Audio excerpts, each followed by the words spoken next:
Mesdames et messieurs, bonsoir. Merci de nous rejoindre sur l'échiquier international en direct de Al24 News. Le port destiné à fournir de l'aide à Gaza entrera en vigueur aujourd'hui, si ce n'est déjà fait.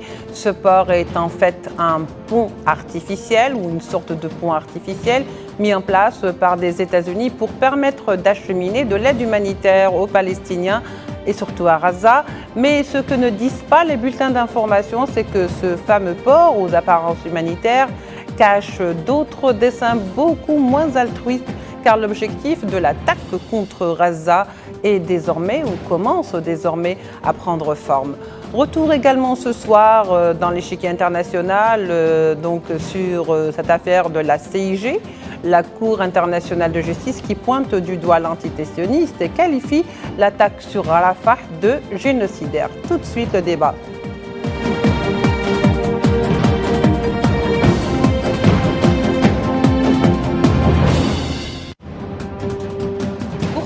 Nous accueillons aujourd'hui avec beaucoup de plaisir, comme à chaque fois d'ailleurs, notre analyste expert en questions internationales, Omar Benberti, qui est avec nous en direct depuis Oran. Omar Benberti, bonsoir. Bonsoir madame et merci de l'invitation. Bonsoir à tous vos téléspectateurs. Accepté. Merci beaucoup. Alors Omar Benberti, un port, un pont, une jetée, je ne sais pas, il y a tellement d'appellations. L'objectif en tous les cas est pour les États-Unis de permettre d'acheminer de l'aide. Quelques 500 tonnes donc d'aide humanitaire seront livrées à l'ONU qui, elle, se chargera sur place, à travers ses ONG, de le distribuer aux Palestiniens à Gaza. Le problème, c'est que ce pont était déjà, on en avait déjà parlé lors de nos émissions en janvier dernier, car l'idée venait à peine d'émerger. Aujourd'hui, elle prend forme. Mais ce qu'on ne dit pas, c'est que, est-ce que ce port n'est qu'à visée humanitaire? Oui, c'est une très bonne question. On peut faire plusieurs lectures. La première lecture que l'on peut faire, je pense que, bien sûr, au-delà de l'apparence humanitaire, vous avez bien fait de soulever cette question. Les Américains n'ont jamais été de grands humanistes. Je pense que dans un premier temps, on peut considérer comme hypothèse que l'administration américaine développe ce type de réalisation, entre guillemets, beaucoup plus pour son opinion interne par rapport aux mouvements de contestation qui se développent et qui prennent des dimensions très importantes avec la révolte des campus estudiantins. Et donc, c'est une manière, une façon pour les États-Unis d'Amérique, qui nous ont malheureusement habitués plusieurs fois à ce genre d'esbrouf, permettez-moi l'expression. Oui. Et donc, c'est une façon simplement de se donner une bonne apparence humanitaire et de dire, vous voyez, on va aider ces pauvres Palestiniens, on va leur transférer de la nourriture, des médicaments, etc. Ça, c'est la première lecture que l'on peut faire. Maintenant, il y a une seconde lecture que l'on peut faire aussi, c'est que l'administration américaine est dans une situation difficile vis-à-vis de deux principaux alliés qu'elle a, qui sont l'Égypte, bien entendu, et la Jordanie. Et comme par hasard, ce sont les deux seuls pays qui ont des frontières avec l'entité sioniste. Et donc, avec l'Égypte, les choses commencent à sentir le roussi parce que l'Égypte avait dit il y a très longtemps que Rafah serait une ligne rouge. C'est ce qu'ils avaient déclaré à plusieurs reprises, même le président Sisi l'avait déclaré. Mais toujours est-il que les Israéliens n'en ont pas tenu compte et ils sont à Rafah, ils font ce qu'ils veulent, ils ont décidé de fermer le point d'accès et l'Égypte, elle est dans une situation particulièrement difficile. Et les États-Unis ont quelque part un peu la crainte, pas la peur, ils n'ont pas peur de l'Égypte, mais ils ont la crainte que l'Égypte finisse sous la pression des opinions arabes et en particulier des opinions internationales, que l'Égypte risque de rompre les accords qu'elle a avec l'entité sioniste. Et donc, ce serait un gros coup dur pour les États-Unis d'Amérique, pour l'administration américaine. Deuxième pays qui, justement, lui aussi a une frontière commune avec l'entité sioniste, c'est la Jordanie. Et vous savez pertinemment que la Jordanie, elle a une peur bleue de voir que l'insurrection prenne aussi au niveau de Defa al-Gharbia, de ce qu'on appelle la Cisjordanie. Et donc, à partir de ce moment-là, ce seraient deux alliés puissants, mais qui ont des opinions qu'il va falloir gérer parce qu'elles sont à bout. elles supportent, elles se taisent, elles disent rien. Et je vous rappelle qu'en Jordanie, il y a beaucoup de Palestiniens. Et la hantise de l'administration américaine, c'est de voir que, avec la folie psychopathologique de l'administration sioniste actuelle, et qu'ils aillent eux aussi commencer ils ont commencé, ils ont assassiné, ils ont tué beaucoup de gens, ils ont mis en prison beaucoup de jeunes Palestiniens en Cisjordanie. Et donc, mais la réaction du peuple jordanien risque, elle aussi, de poser de sérieux problèmes à cette administration américaine. Donc, il y a deux lectures. La première lecture, moi je ne crois pas du tout en l'aspect humanitaire des États-Unis d'Amérique. Ils n'ont jamais, au grand jamais, été des humanistes. Et ce n'est pas aujourd'hui qu'ils vont changer. Et ce fameux port flottant qu'ils essayent de placer au niveau de Gaza, c'est juste pour faire taire un petit peu les ressentiments que peuvent avoir les populations. Parce que les régimes jordaniens et égyptiens, je dis bien les régimes, les gouvernants sont dans une situation très, très, très délicate.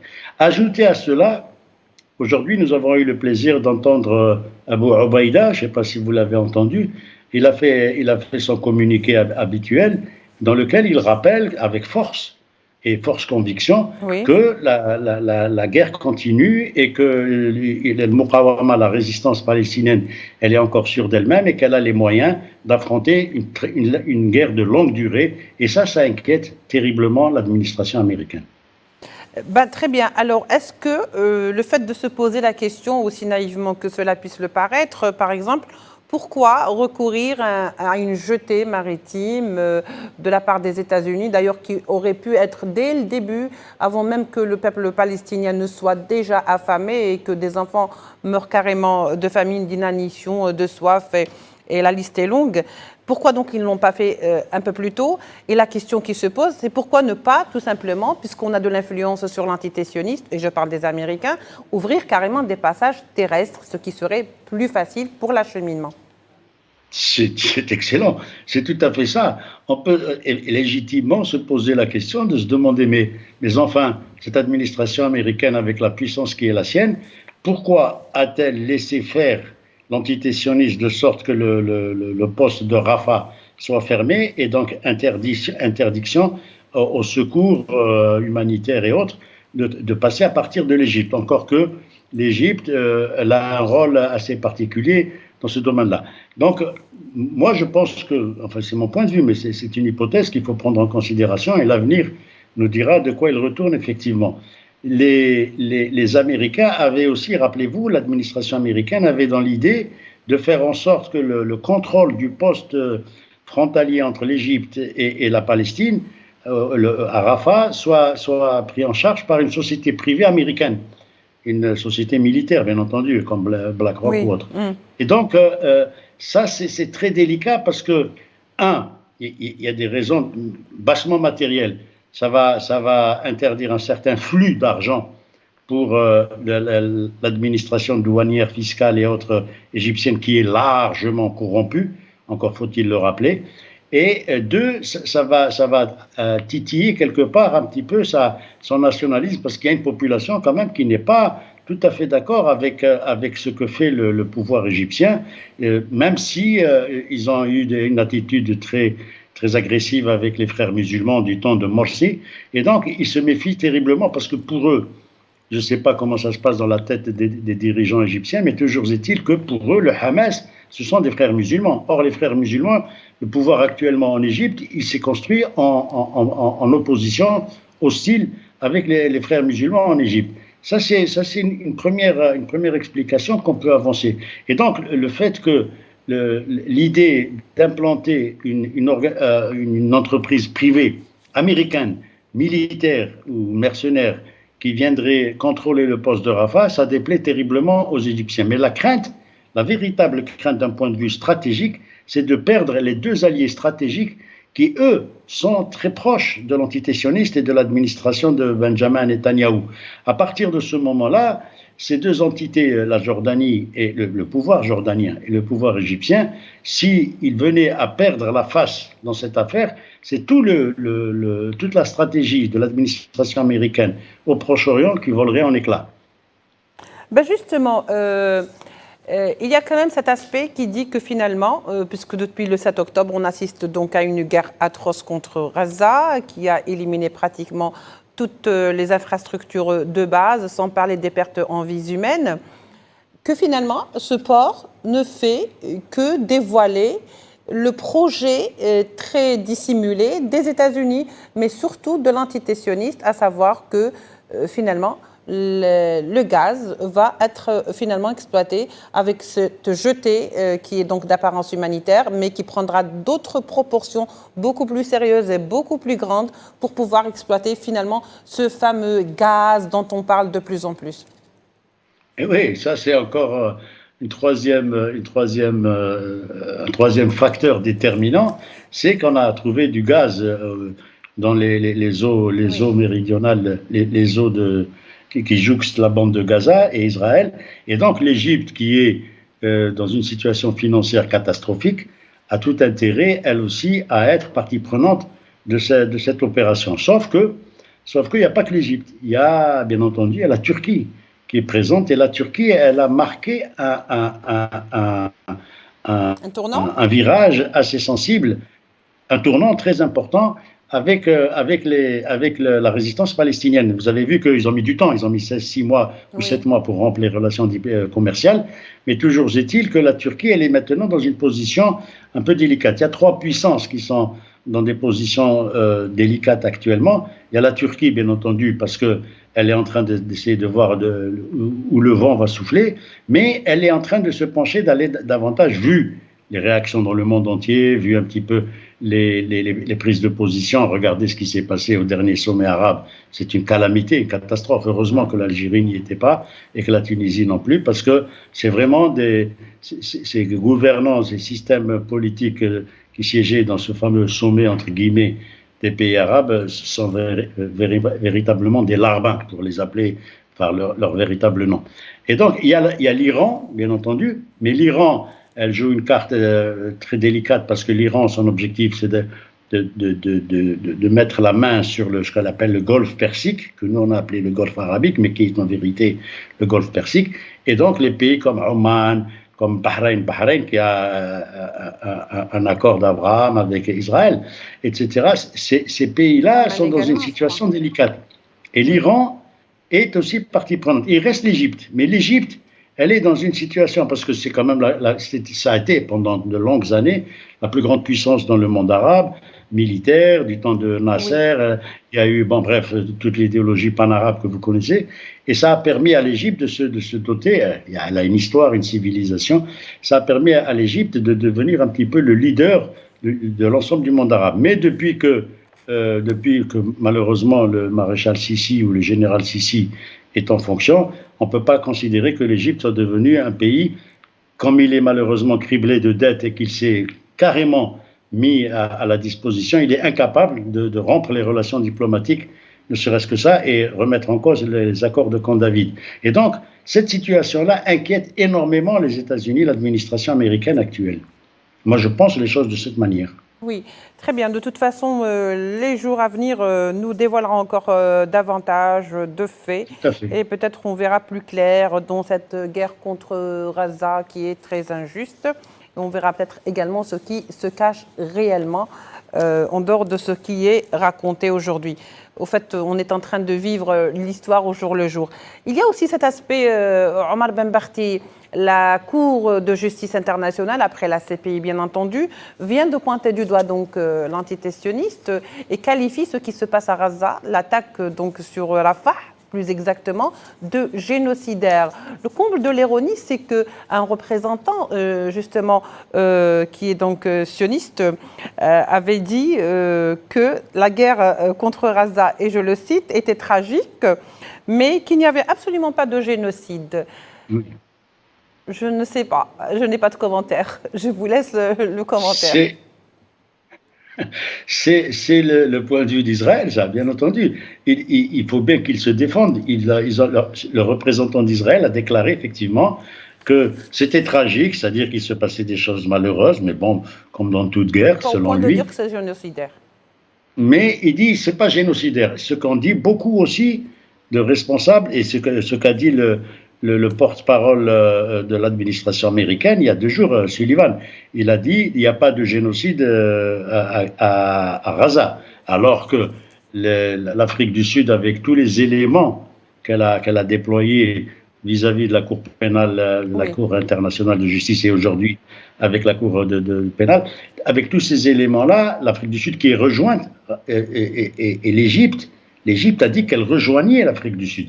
Donc ça, c'est un premier signal d'alarme qui a été envoyé à l'administration américaine pour lui dire, vous voyez, si vous continuez à nous négliger et à ne pas nous traiter de manière équilibrée, nous allons nous aussi nous joindre à l'Afrique du Sud. Donc la déclaration de ce représentant sioniste qui dit qu'il n'y a pas de génocide à Gaza, elle fait partie des mensonges auxquels nous a habitués l'entité sioniste lorsqu'ils veulent faire croire absolument que ça a commencé le 7 octobre alors que ça a commencé avec la Nakba en 1948 et que depuis cette date, ils n'arrêtent pas de tuer, d'assassiner, de déplacer, de faire fuir, de brûler.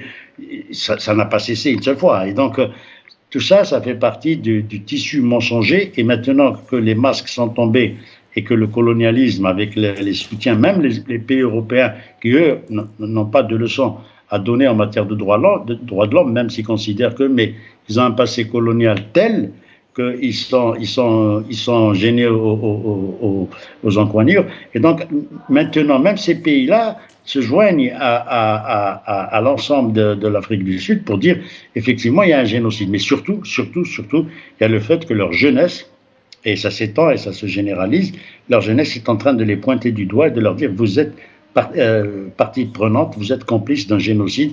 Maintenant, ce que peut déclarer le représentant d'Israël, on est habitué à ces mensonges et il faut pas les prendre en considération. D'autant que, rappelez-vous, un certain nombre de sénateurs ont adressé une lettre au président Khan pour lui dire nous allons faire ceci, nous allons faire cela. CPI, oui. Oui, pour la CPI. Mais c'est pareil, ils ont la même attitude, absolument. le même comportement. Oui, alors, et rappelez-vous qu'il y a des excusez-moi, il y a des ministres entre guillemets sionistes qui demandent à ce qu'on envoie une bombe atomique sur Gaza. C'est-à-dire que le projet à partir duquel s'est fondé l'État d'Israël en 1948, ce projet-là est toujours présent. Il n'a jamais quitté l'esprit des populations. Sauf que le risque actuel, c'est qu'ils sont tellement mauvais, les gestionnaires de cet État aujourd'hui, ils ont un risque d'avoir, à l'intérieur des frontières de leur propre pays, vis-à-vis de leur propre société, d'avoir des contestations beaucoup plus difficiles et beaucoup plus dangereuses que ne le serait l'Égypte ou la Jordanie. Alors, la question qui pourrait être posée, justement, Ammar Benbarti, c'est qu'il y a la CPI qui a déjà donc parlé de faits génocidaires, la CIG qui est donc complètement radicale et qui parle, c'est-à-dire de manière très très claire, c'est un fait génocidaire à Rafah, mais il y a aussi du côté donc toujours sioniste qui qualifie l'affaire qui a été portée par l'Afrique du Sud auprès de la Cour internationale de justice comme étant, je le cite, totalement déconnectée parce qu'ils ont ordonné un cessez-le-feu, bien sûr, qui n'a pas été respecté et qui ne le sera certainement et probablement jamais.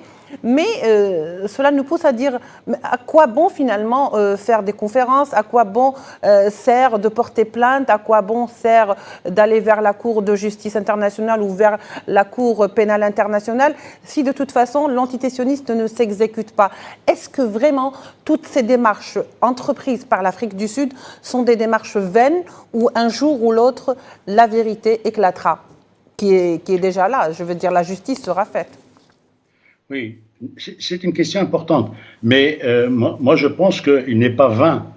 Ce qui a été fait par le 7 octobre, ça a été justement de faire tomber les masques et de mettre à nu l'ensemble des pays qui, pendant des décennies, nous ont suriné que c'était un pays démocratique, Israël, que c'était la seule puissance, blablabla, enfin tout le baratin que vous connaissez, et sur lequel on nous a seriné ça pendant et les journalistes, les médias internationaux, américains et européens, etc., n'ont pas cessé de glorifier cette entité sioniste. Aujourd'hui, quand on voit que maintenant les propres étudiants des universités de Suisse, de Belgique, de Hollande, des États-Unis demandent, exigent de leur administration qu'elle cesse toute relation avec les laboratoires et les centres universitaires israéliens, c'est très important. Et que ce soit l'Afrique du Sud qui ait déposé le premier dossier pour génocide contre l'entité sioniste, c'est très révélateur parce que, souvenez-vous, l'Afrique du Sud a subi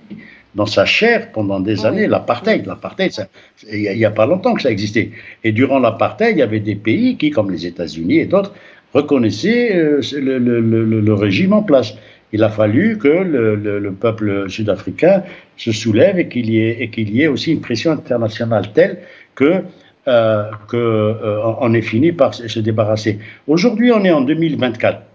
C'est vrai que les guerres coloniales n'ont pas cessé. C'est vrai qu'il y a encore le Sahara occidental qui est une colonie. C'est vrai qu'il y a Taïwan qui est encore sous le joug des Américains. C'est vrai qu'Israël, c'est une création artificielle qui est là pour assurer la mainmise de l'administration américaine et de l'Europe. Mais toujours est-il que le fait de dévoiler maintenant, à travers les institutions qui ont été elles-mêmes mises en place par ces pays, les droits de l'homme, la démocratie, l'état de droit, la liberté d'expression et tout y compris, voilà, le droit international, et qu'ils ne respectent pas, qu'ils n'appliquent pas, puisque maintenant la Cour de justice elle a émis des condamnations et celles-ci ne sont pas exécutées. Donc, je ne crois pas que ce soit vain. Ce n'est pas vain parce que ça permet, de dévoiler à la face du monde entier. Et regardez comment réagissent des pays comme la Colombie, le Venezuela, etc., qui ont chassé, qui ont mis fin à la relation diplomatique avec l'entité sioniste. Et qu'il y ait la montée en puissance d'autres États. Regardez le président du FPLP, du Front populaire pour la libération de la Palestine, je l'écoutais hier, il disait qu'il demandait systématiquement à la Russie d'intervenir et à la Chine d'intervenir. Il disait qu'il n'est plus question de laisser seuls les États-Unis faire le gendarme et essayer d'arranger les uns les autres, la Jordanie, l'Arabie Saoudite, à travers les accords d'Abraham, pour faire en sorte qu'il fallait que les autres puissances comme la Chine, et comme la Chine a commencé, la Russie a commencé aussi en Syrie, mais elle s'est arrêtée parce qu'elle est prise avec le dossier ukrainien.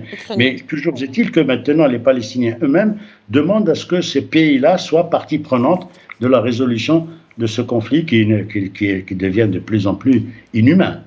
Eh bien justement, parce que vous le dites, ça va vraiment dans le droit de l'idée qu'on allait donc exposer juste après. Est-ce que justement, ça ne verse pas dans le fait qu'au début de la guerre contre Gaza, on disait qu'il y avait des bateaux de la marine qui étaient venus pour se stationner sur le port de Gaza pour éviter que le conflit ne dégénère ou qu'il, donc, comme il s'élargit. Est-ce que le fait d'appeler la Chine ou la Russie, ça ne va pas justement dans cette idée qui pourrait peut-être par la suite être incontrôlable?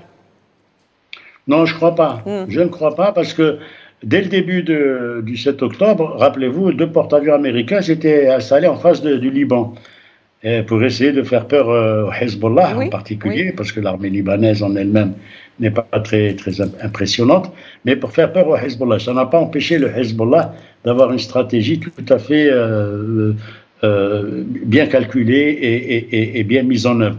Deuxièmement, c'était aussi pour faire peur, y pensait-il, à un pays comme l'Iran, pour lui dire nous on est là, si demain vous bougez. Or, l'Iran a bougé, ça n'a pas empêché ces bateaux de repartir, de quitter la Méditerranée orientale.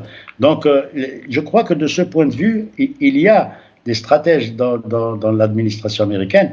Il y a beaucoup de démissions, souvenez-vous, au niveau du Pentagone, mais aussi au niveau des affaires étrangères. Il y a beaucoup de gens qui démissionnent et qui quittent carrément l'équipe de Blinken, qui est une équipe raciste, sioniste, et qui l'a dit et déclaré officiellement. Donc, il y a une prise de conscience qui se fait à partir de laquelle, en termes de stratégie, il y a maintenant des reconversions à faire, mais elles sont toujours déchirantes.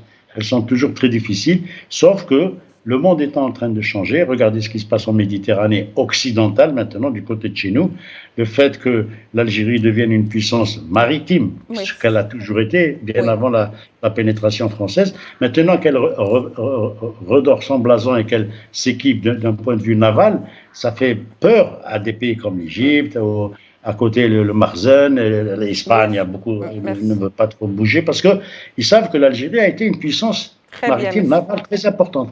Et il n'y a Très pas bien. longtemps, il y a 2, 3 siècles. Merci beaucoup, Monsieur Omar Benberti, pour toutes ces explications très pertinentes d'ailleurs. Je vous rappelle que vous êtes analyste, expert des questions internationales. Merci à vous de nous avoir suivis. L'échiquier international, vous le retrouvez demain pour de nouveaux thèmes. Au revoir.